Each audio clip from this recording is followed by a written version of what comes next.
Today, we are uncapping a really fascinating legal battle between two absolute giants, Coca-Cola and Pacific Sugar. I mean, this is a story about a broken contract, a billion-peso lawsuit, and a legal shortcut that was so clever, so outside the box, that the Supreme Court itself had to step in and shut it all down. So, just imagine for a second. You're owed a massive amount of money from a huge corporation. How do you actually guarantee you can collect that cash if you win in court? That's the exact problem at the heart of our story today. And it brings up a really tough question. Should you always follow the rules, even if you think you found a better way? All right, so it all started, as these things often do, with a sweet deal between two massive companies, Coca-Cola and Pacific Sugar Holdings, that, you guessed it, quickly turned sour. Here's how it all went down. Back in 2007, they signed these huge supply agreements. But just 2 years later, Pacific Sugar just stops. They cut off deliveries, blaming low productivity, and basically just ripping up the contracts. Well, Coca-Cola wasn't buying it. By 2010, they were in court, suing to recover what they said were absolutely staggering losses. Yeah, you see that number right. Over 347 million pesos. That's how much Coca-Cola claimed it lost because they had to run around and buy emergency sugar at much higher prices. But, winning a lawsuit is one thing. Actually collecting the money is a whole other ballgame. Coke needed to make sure Pacific Sugar couldn't just move its assets around before the final verdict came down.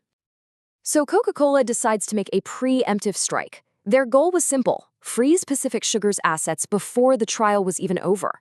They wanted to guarantee they could collect on that $347 million if they won. And to do this, they used a really powerful legal tool, a writ of preliminary attachment. You can think of it like a court-ordered boot on Pacific Sugar's property. It just freezes their assets right at the start of a lawsuit, preventing them from being sold or hidden away. It's all about making sure there's actually money there to collect at the end of the day.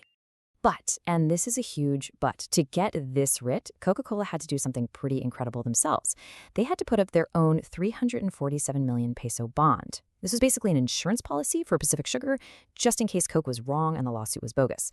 So, with both sides having put up a fortune, the court agreed and officially put the freeze on Pacific Sugar's assets. Now, of course, Pacific Sugar did not want its property tied up for years. The legal process for getting that boot removed is called discharging the writs.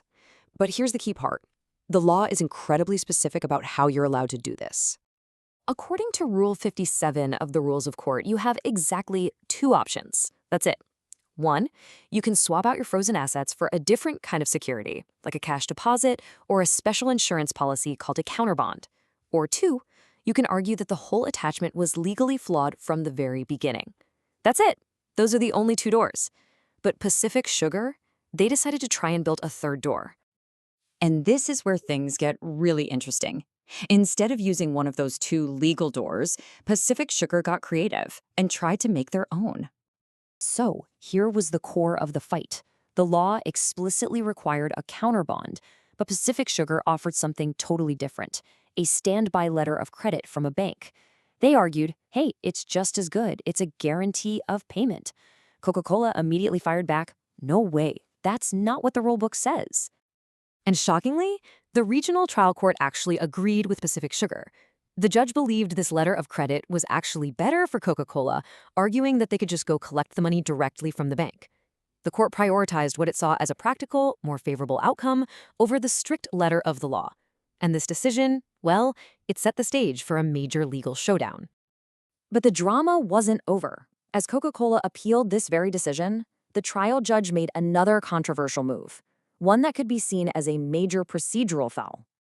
Yeah, it involves a legal principle called judicial courtesy. The best way to think about it is like this. If the replay booth in a football game is reviewing a call, the referee on the field shouldn't just ignore them and keep the game going, right? Judicial courtesy basically says a lower court should hit pause if its actions would make a higher court's review completely pointless. And that's exactly what happened here. You can see it on the timeline. In January, Coca-Cola takes their appeal to the higher court, the Court of Appeals. But just a few months later, the trial judge doesn't wait for their decision. She just went ahead and ordered the release of Pacific Sugar's assets anyway, completely undercutting the very appeal that was being decided at that moment. So, as you could imagine, this whole mess eventually climbed all the way to the Supreme Court. And they had to untangle everything, both the procedural foul-up and that core question about the letter of credit. And when they ruled, their decision was crystal clear. First up on the procedure, the Supreme Court said the trial court committed grave abuse of discretion. They said it absolutely should have shown judicial courtesy and waited for the Court of Appeals to rule. By just proceeding, it interfered with the higher court's authority. A clear foul.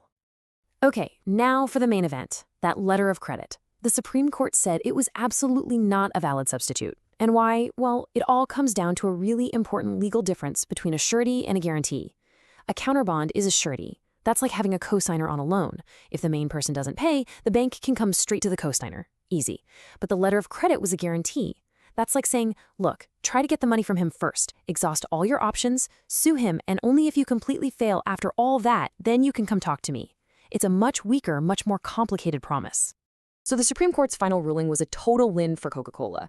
They stated in no uncertain terms that a letter of credit is not a counterbond. Period. The rulebook was clear. It offered only two options, and this wasn't one of them. And far from being better, the letter of credit actually created more work and more hurdles for Coke. And maybe most importantly, the court sent a powerful message. Judges can't just invent their own solutions, even if they think they're being practical. The law is the law. So what's the big takeaway from all this? Why does this whole corporate battle matter? Well, it goes way beyond just these two companies. It really gets to the very heart of how our legal system is supposed to work. This quote from the Supreme Court's decision, it just says it all.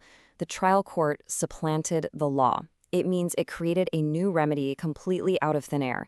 The Supreme Court's ruling is this firm reminder that procedural rules aren't just suggestions. They are the bedrock of a predictable and fair legal process.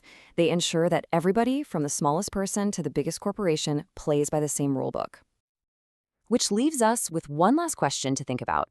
In the world of law, when is sticking to the black and white rules more important than finding what seems like a better or more practical solution? In this billion-peso battle, predictability and the rulebook won.